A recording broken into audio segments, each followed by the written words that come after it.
कार्तिक मास में कृष्ण पक्ष की चतुर्दशी तिथि को नरक चतुर्दशी का पर्व मनाया जाता है। इस रूप से 14 नरक चतुर्दशी छोटी दीपावली नरक निवारण चतुर्दशी अथवा काली चौदस के नाम से भी जाना जाता है। इस दिन मृत्यु के देवता यमराज, माता काली, हनुमान जी और कृष्ण की आराधना करना बड़ा शुभ होता है।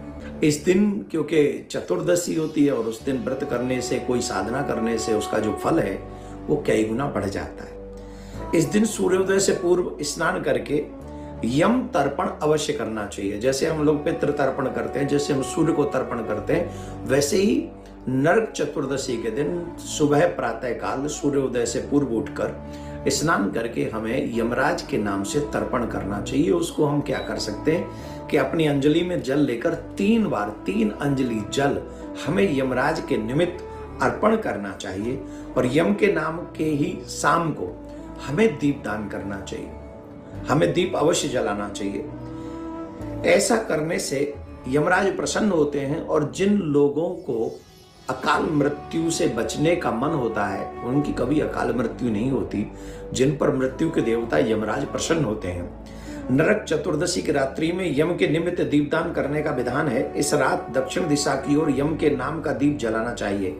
माना जाता है कि इस दिन यमराज की दीपदान करने से अकाल मृत्यु का भय दूर हो जाता है। नरक चतुर्दशी पर तिल के तेल की मालिश और भी कुछ चीजें, विशेष उपाय समझ लें आप, बहुत सुंदर है। अगर आपको पहले से पता होगा, आप ऐसे करेंगे तो आप समझिए, आप और आपका परिवार जिन भावनाओं से देवी देवताओं की हम पूजा करते हैं वो प्राप्त हो सकेंगी।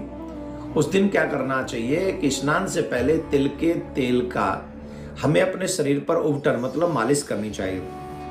मान्यता है कि इस दिन माँ लक्ष्मी कुछ जगह पर निवास करती हैं। कहाँ निवास करती हैं? तिल के तेल में, गंगा में, जल में निवास करती हैं। इसलिए तेल के उबटन से स्नान की बात कही जाती है। इसीलिए ऐसा करने से माँ लक्ष्मी का आशीर्वाद प्राप्त होता है।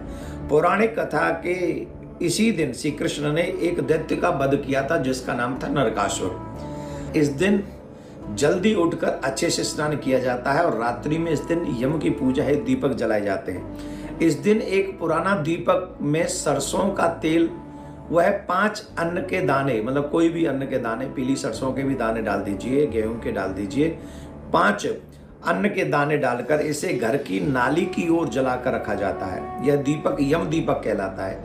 इसी दिन यम की पूजा करने के बाद शाम को दहलीज पर उनके निमित्त दीप जलाए जाते हैं, जिससे अकाल मृत्यु नहीं होती। ये विशेष बात समझने योग्य है।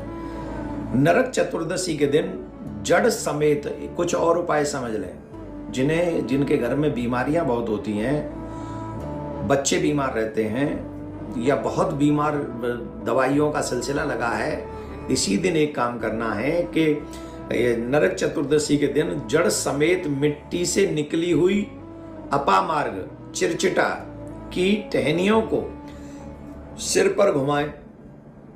ऐसे क्लॉकवाइज भी घुमा दे पूरे शरीर पर या फिर सर पर घुमा दे।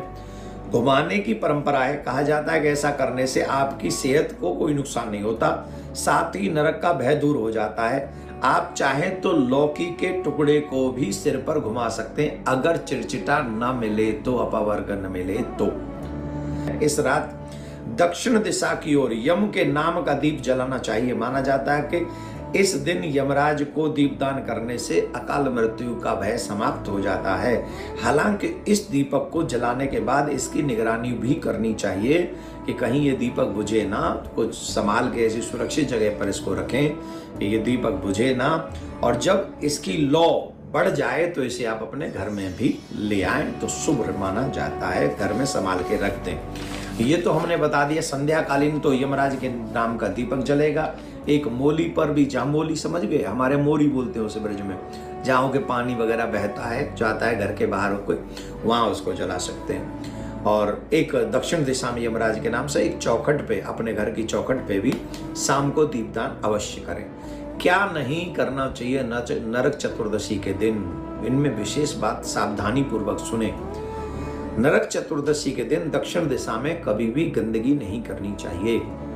लिया कचरा उधर ही फेंक दिया, अब कचरा उधर फेंक देंगे तो उधर ही उसी दिशा में पितर रहते हैं, उसी दिशा में यमराज भगवान रहते हैं और उन्हीं से मांग रहे हो कि हमें अकाल मृत्यु से बचना है, वो गड़बड़ हो जाएगी ना। उसी दिशा आप गंदी करोगे, उस दिशा को साफ आप करें, पर गंदगी न फैलाएं, कोई भी कचरा इत्यादि उधर न डालें, नहीं तो यमराज और पितृ दोनों ही रुष्ट हो जाएंगे। इस दिन झाड़ू को कतई गंदा न करें और न उससे पैर लगाएं।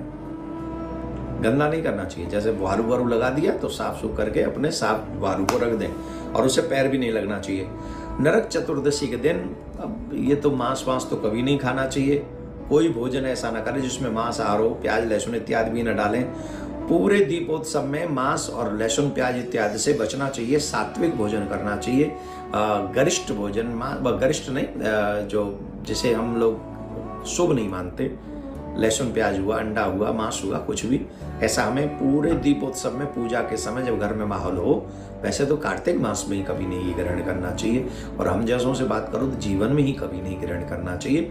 पर फिर भी इन 5 दिनों में विशेषतर बचे रहें, शुद्ध भोजन करें।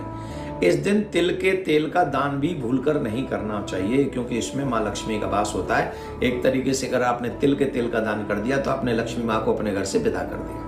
तो ये गलती से भी आप न करें, और जीव हत्या, चेंटी हो या कोई भी हो, ऐसी कोई हत्या नरक चतुर्दशी के दिन न करें, नहीं तो पितृ रुष्ट होंगे, यम रुष्ट होंगे और माँ लक्ष्मी रुष्ट होंगी। तो इन कार्यों को करने से आप बचें। और जो मैंने दीपदान का विशेष बात बताया, अकाल मृत्यु, आप जिन जिन को सुरक्षित करना चाहते हैं अकाल मृत्यु को, सबके नाम से दीपदान अवश्य कीजिए यमराज के नाम का।